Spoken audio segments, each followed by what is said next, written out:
আপনি যদি 1,500 থেকে 2,000 টাকার মধ্যে একটা পাওয়ার ব্যাংক খুঁজে থাকেন, then you're at the right place. আমাদের দেশে পাওয়ার ব্যাংক ইউজার্সের সংখ্যা অনেক বেশি, তবে এই সেক্টরটায় ইনোভেশনের ঘাটতি আছে। সব পাওয়ার ব্যাংকই মোর অর লেস দেখতে একই ধরনের হয়। সো গতানুগতিক পাওয়ার ব্যাংকসের বাইরে একটু ডিফারেন্ট কিছু চাচ্ছেন, তাদের জন্য কুকটেক নামে এই ব্র্যান্ডটা নিয়ে আসছে বেশ কিছু এক্সাইটিং অপশনস। অনেকেই কিন্তু এই নামটার সাথে পরিচিত না, তবে কুকটেক কিন্তু শাওমির একটা সাব ব্র্যান্ড এবং বিভিন্ন চার্জিং সলিউশনস নিয়ে তারা কাজ করে থাকে, যেমন পাওয়ার ব্যাংকস অ্যান্ড চার্জিং অ্যাডাপ্টার্স। তবে আজকে আমরা কথা বলবো তাদের দুইটা ডিফারেন্ট মডেলস নিয়ে, কুকটেকের ZMI QB817 এবং ZMI QB818। মডেল নেমস গুলো আসলে একটু লম্বা বেশি, যে কারণে আমাদের বুঝার সুবিধার্থে আমরা এটাকে বলবো ZMI QB17 এবং এটাকে বলবো ZMI QB18। এখানে দুইটা পাওয়ার ব্যাংকই আন্ডার 2000 টাকা প্রাইস পয়েন্টে পাওয়া যাচ্ছে। তার মধ্যে QB17 এর প্রাইস বর্তমান বাজারে 1600 টাকা আর QB18 পাওয়া যাচ্ছে 1800 টাকায়। Big thanks to Top Tech zone আমাদের কাছে এই পাওয়ার ব্যাংকস গুলো সেন্ড করার জন্য। তাদের ব্যাপারে বিস্তারিত ইনফরমেশন খুঁজে পাবেন ডেসক্রিপশন বক্সে। বিস্তারিত আলোচনা হবে কুকটেকের এই দুইটা পাওয়ার ব্যাংকের মডেল নিয়ে। অ্যাজ ইউজুয়াল সম্পূর্ণ ভিডিওটা জুড়েই আপনাদের সঙ্গে হোস্ট হিসেবে থাকছি আমি কাইফ, আপনারা দেখছেন টেক স্যাভেজ। আজকে আমাদের কাছে থাকা এই দুইটা পাওয়ার ব্যাংকই কিন্তু 10,000 মিলিঅ্যাম্প পাওয়ারের ক্যাপাসিটি ক্যারি করতেছে। শুরু করি আমরা কুকটেকের ZMI QB17 মডেলটা দিয়ে। পাওয়ার ব্যাংকটা হাতে ধরতে ভালোই কোয়ালিটিফুল লাগে, এটার উপর একটা টেক্সচারের মতো দেখবেন throughout the whole power bank. Power ব্যাংকটার উপর একটা ম্যাট ফিনিশের মতো ফিল করা যায়। পাওয়ার ব্যাংকটার বটম কর্নারেই থাকছে ZMI এর ব্র্যান্ডিং। আর পাওয়ার ব্যাংকটার কালার স্কিম নিয়ে বলা বাকি থাকে না, এখানে light pink and light blue এই দুইটা কালারের একটা কম্বিনেশন চলতেছে। It's a gradient colour scheme. Colours গুলো একদমই প্যাস্টেল টাইপের কালার্স, কিছুটা ফেডেড টাইপের, খুবই ডিস্যাচুরেটেড একটা version of pink and blue.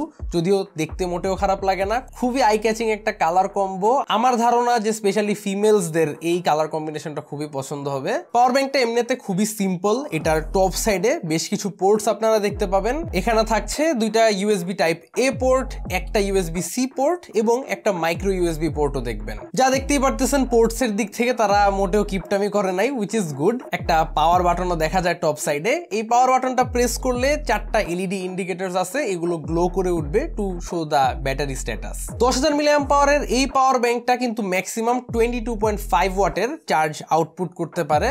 এখানে টাইপ সি এবং টাইপ এ উভয় পোর্ট থেকেই আপনারা 22.5 ওয়াটের চার্জ আউটপুট পাবেন। আর সচরাচর 22.5 ওয়াটের পাওয়ার ব্যাংক গুলাতে আউটপুট 22.5 ওয়াট হইলেও চার্জ ইনপুটটা আর একটু কম হয়, 18 ওয়াটের মতো হয়। তবে দ্য ইমপ্রেসিভ পার্ট ইজ এই পাওয়ার ব্যাংকটার মধ্যে পাওয়ার ইনপুটও 22.5 ওয়াট। সো এই পাওয়ার ব্যাংকটাকেও আপনারা 22.5 ওয়াট স্পিডেই চার্জ করতে পারবেন through the type C port.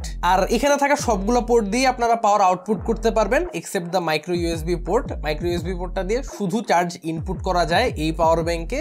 আর এই মাইক্রো USB পোর্টটা দিয়ে আপনারা 18 ওয়াট চার্জ ইনপুট পাবেন। অ্যাকচুয়াল পাওয়ার ব্যাংকটাকে ফুল চার্জ করতে টাইপ সি পোর্টটা দ্বারা লাগে মোটামুটি 2 ঘন্টার কাছাকাছি, আর মাইক্রো USB দিয়ে যদি করেন তাহলে 2.5 ঘন্টার চেয়ে একটু বেশি। যারা রেটেড ক্যাপাসিটি শোনার জন্য বসে আছেন, এই পাওয়ার ব্যাংকটার রেটেড ক্যাপাসিটি হচ্ছে 5,500 মিলিঅ্যাম্প পাওয়ার, উইচ ইজ কোয়াইট স্ট্যান্ডার্ড। মোটামুটি লো বাজেট একটা পাওয়ার ব্যাংক হিসাবে আমার কাছে মনে হয় এটার রেটেড ক্যাপাসিটিটা ঠিকঠাক। মডার্ন ডে যে কোনো ফোনকে এই পাওয়ার ব্যাংকটা দ্বারা মোটামুটি 1 থেকে 1.5 বারের মতো ফুল চার্জ করে ফেলতে পারবেন, depending on which device your using.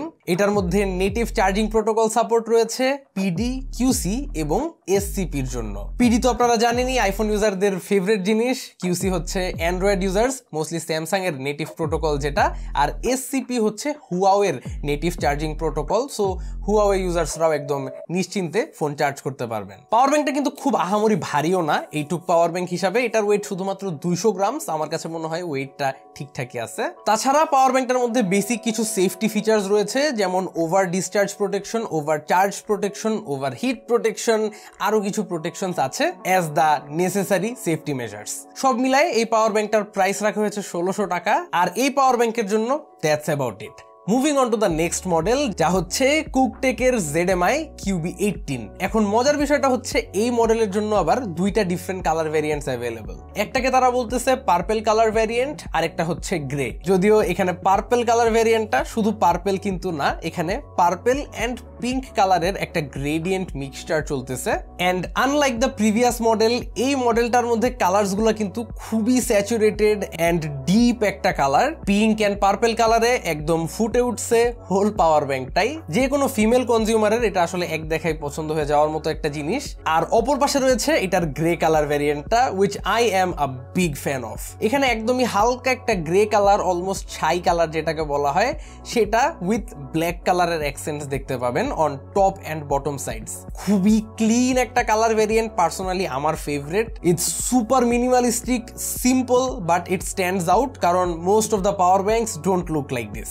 আর একটা জিনিস ভাই, এই মডেলটা, এই QB18 মডেলটা হাতে ধরতে এত কমফোর্টেবল লাগে। ইটস দ্য পারফেক্ট সাইজ, হাতের মুঠায় ধরে রাখার জন্য একদম ইজিলি প্যান্টের পকেটে ফিট হয়ে যায়। খুবই কনভিনিয়েন্ট মনে হয়েছে এটা আমার কাছে। একদমই ছোট্ট একটা পাওয়ার ব্যাংক। পোর্টসও কিন্তু খুব বেশি নাই, এখানে আছে একটা টাইপ A পোর্ট আর একটা type C port. Type C পোর্টটা থেকে পাবেন ম্যাক্সিমাম 30 ওয়াটের আউটপুট, টাইপ A পোর্টটা থেকে পাবেন ম্যাক্সিমাম 20 ওয়াটের আউট। দুইটা পোর্ট যদি একসাথে ইউটিলাইজ করেন তাহলে চার্জটা ভাগ হয়ে যায়, 15 ওয়াট করে বোথ পোর্টস থেকে আউটপুট পাবেন। এখানে টাইপ C পোর্টটা দ্বারা এই পাওয়ার ব্যাংকটাকে চার্জ করতে পারবেন 22.5 ওয়াট স্পিডে, উইচ ইজ ফাস্ট এনাফ। একটা 10,000 মিলি অ্যাম্প পাওয়ারের পাওয়ার ব্যাংক হিসেবে দিস ইজ ডেফিনেটলি গুড। 2 ঘন্টার মধ্যে এই পাওয়ার ব্যাংকটা একবার ফুল চার্জ করে ফেলতে পারবেন খুব ইজিলি। এই পাওয়ার ব্যাংকটার রেটেড ক্যাপাসিটি আবার কিছুটা বেশি, 5600 মিলি অ্যাম্প পাওয়ার। খুব বেশি একটা পার্থক্য না, মাত্র 100 milli amp power, but it does make a small difference. Once again, যে কোনো ডিভাইসকে এই পাওয়ার ব্যাংকটা দ্বারাও আপনারা 1 থেকে 1.5 বারের মতো চার্জ করে ফেলতে পারবেন, which is quite good considering এই পাওয়ার ব্যাংকটা সাইজের দিক থেকে একদমই ছোট। এই মডেলটার মধ্যেও সেম 3টা নেটিভ প্রোটোকলের সাপোর্ট আপনারা পেয়ে যাচ্ছেন, PD, QC এবং SCP। তবে একটা স্পেশাল ফিচার আমি দেখলাম এই মডেলটার মধ্যে স্পেশালি, যা এর আগে আমি অন্য কোনো পাওয়ার ব্যাংকে কখনো দেখি নাই, যা হচ্ছে একটা লো পাওয়ার মোড। দেখেন, স্মার্টফোনের বাইরেও কিন্তু আমরা এখন অনেক ছোট ছোট টেক অ্যাক্সেসরিজ ইউজ করি, like smart watches, TWS, neck band. আর এই ছোট ছোট অ্যাক্সেসরিগুলো কিন্তু অনেক হাই ওয়াটেজের চার্জ নিতে পারে না, আনলাইক আওয়ার স্মার্টফোনস, যেখানে আসলে একটা লিমিট থাকে যে এর চেয়ে বেশি ওয়াট দিলেও একসেপ্ট হবে না। ছোটখাটো অ্যাক্সেসরিগুলো মাঝে মধ্যে হাই ভোল্টেজে চার্জ দেওয়ার কারণে নষ্টই হয়ে যায়। সো এই জিনিস থেকে বাঁচার জন্য এই পাওয়ার ব্যাংকটার মধ্যে রয়েছে একটা লো পাওয়ার মোড। পাওয়ার বাটনটাকে ডাবল প্রেস করলেই পাওয়ার ব্যাংকটা লো পাওয়ার মোডে চলে যাবে এবং তারপর সেফলি আপনারা নিজের স্মার্ট ওয়াচ কিংবা TWS এর মতো ছোটখাটো অ্যাক্সেসরিজ গুলা চার্জ দিতে পারবেন। তাছাড়া সেম সেফটি প্রোটোকলস গুলা এই মডেলের মধ্যে মেনটেন করা হচ্ছে। Over charge protection, over discharge protection, short circuit protection ইত্যাদি সবই পাচ্ছেন। তবে একটা জিনিস ইন্টারেস্টিং, যে এই পাওয়ার ব্যাংকটা ছোট হওয়া সত্ত্বেও কিন্তু এটার ওয়েট সেম সেই 200 গ্রাম, বাট ওয়েটটা আমার কাছে কোনো ইস্যু মনে হয় নাই। 200 gram isn't that heavy, easily carry around করা যায় উইদাউট এনি ইস্যুস। আর এই মডেলটার প্রাইস হচ্ছে 1800 টাকা। আরো একটা ছোট্ট মেনশন ওয়ার্দি জিনিস আমার কাছে লাগলো, যে এই পাওয়ার ব্যাংকগুলোর বক্সের মধ্যে আপনারা একটা ছোট্ট চার্জিং কেবল পাবেন, তাও ফ্ল্যাট প্রোফাইলের। আমার কাছে নর্মাল রাউন্ডেড শেপের চার্জিং কেবলসের চেয়ে এই ফ্ল্যাট প্রোফাইল চার্জিং কেবলগুলা মাচ বেটার লাগে, কারণ এগুলো আসলে প্যাচ খেয়ে যায় না এন্ড ম্যানেজ করাটাও ইজি। কুকটেক ব্র্যান্ডের এই পাওয়ার ব্যাংকস গুলো আপনাদের কাছে কেমন লাগলো অবশ্যই কমেন্ট করে জানাবেন। পার্সোনালি আমার কুকটেক ব্র্যান্ডের সাথে এটা first ever experience and I enjoyed it a lot. মার্কেটে থাকা ম্যাক্সিমাম পাওয়ার ব্যাংকস গুলোর চেয়ে এগুলা দেখতে ধরতে সব দিক থেকেই ভিন্ন এন্ড স্পেক্স ওয়াইজ আমার কাছে মনে হয়েছে তারা প্রাইস ওয়াইজ একটা ভালো আউটপুট দিতে পারতেছে।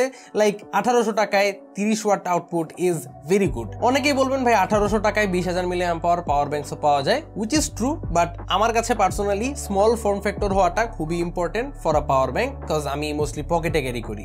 তো যারা আমার মতো এই সিচুয়েশনে আছেন তাদেরকে আমি এই জিনিসটা সাজেস্ট করব। ভিডিওটা ভালো লেগে থাকলে চ্যানেল সাবস্ক্রাইব করতে ভুলবেন না। আশা করি আবারও দেখা হবে আপনাদের সাথে আগামী কোনো ভিডিওতে। Till then, have a nice day, piece.